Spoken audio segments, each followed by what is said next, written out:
warahmatullahi wabarakatuh. Kami dari kelompok 4 akan mempresentasikan proyek akhir dengan judul Analisis Performa Algoritma KNN, SVM, dan Random Forest dalam memprediksi risiko serangan jantung.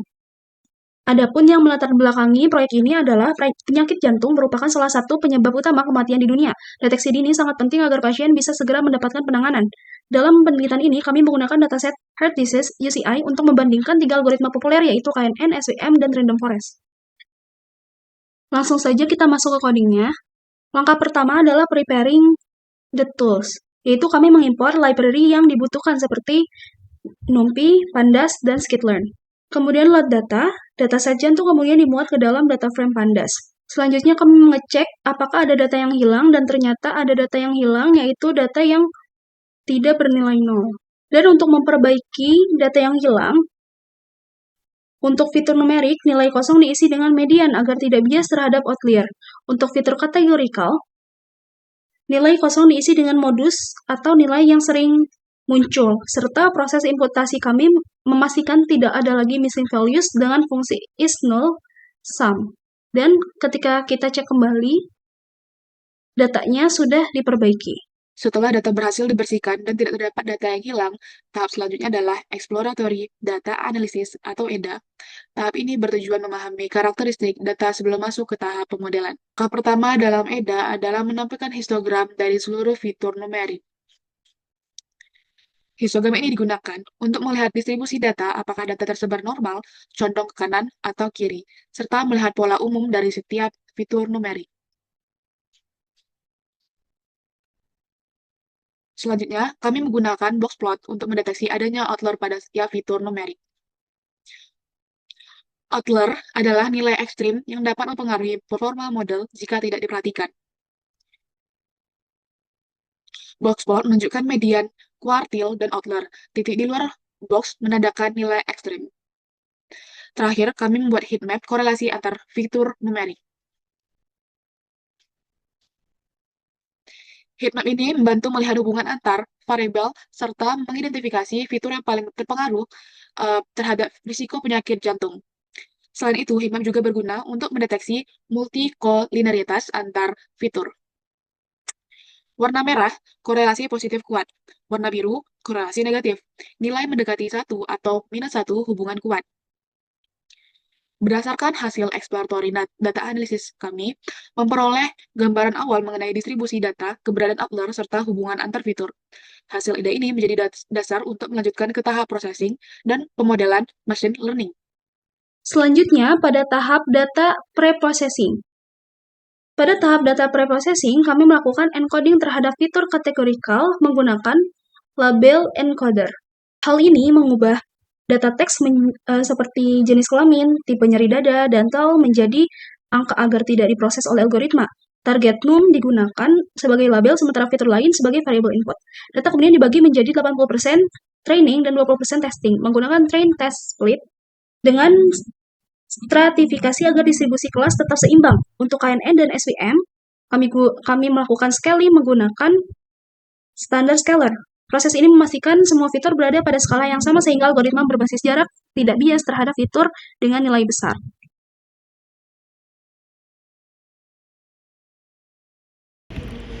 Oke, selanjutnya kami melatih 3 algoritma yaitu KNN, SVM, dan Random Forest.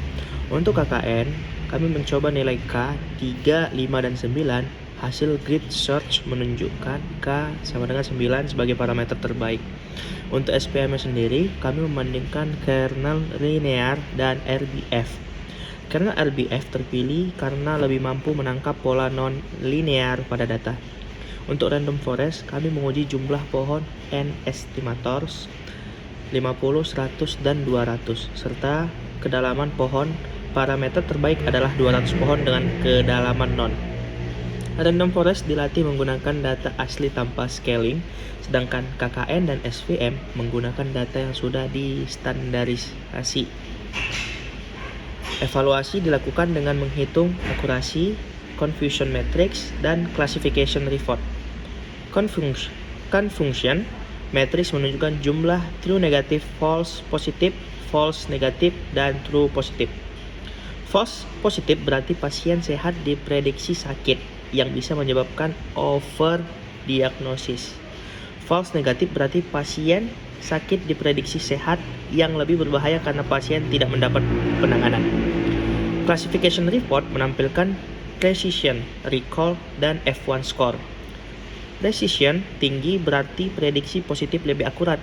Recall tinggi berarti lebih banyak pasien sakit terdeteksi. F1 score menunjukkan keseimbangan keduanya. Dalam kasus medis, recall menjadi prioritas karena kita ingin meminimalkan false negatif. Terima kasih. Dari hasil eksperimen, Random Forest dan SFM memberikan performa terbaik dengan akurasi sekitar 84%. Dengan codingan ini, menghasilkan akurasi 84%.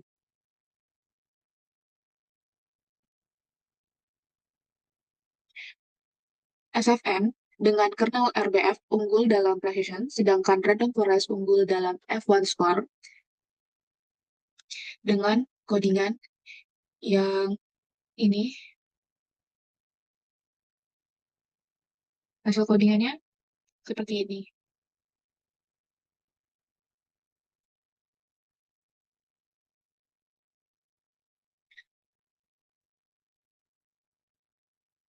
Kesalahan prediksi paling sering terjadi pada data borderline, misalnya pasien dengan nilai kolesterol dan ALPIC yang berada di ambang batas.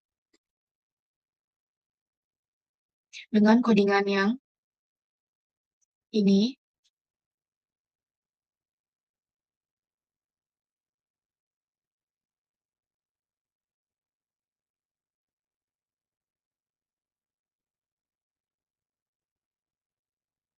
kesimpulannya, algoritma yang direkomendasikan untuk deployment adalah SFM dengan kernel RDF karena memiliki precision tertinggi sehingga lebih aman untuk didiagnosis medis. Yang ini.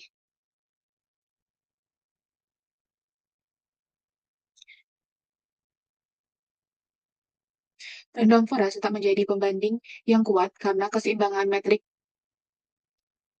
yang ini. Dengan hasil codingannya seperti ini untuk reportnya.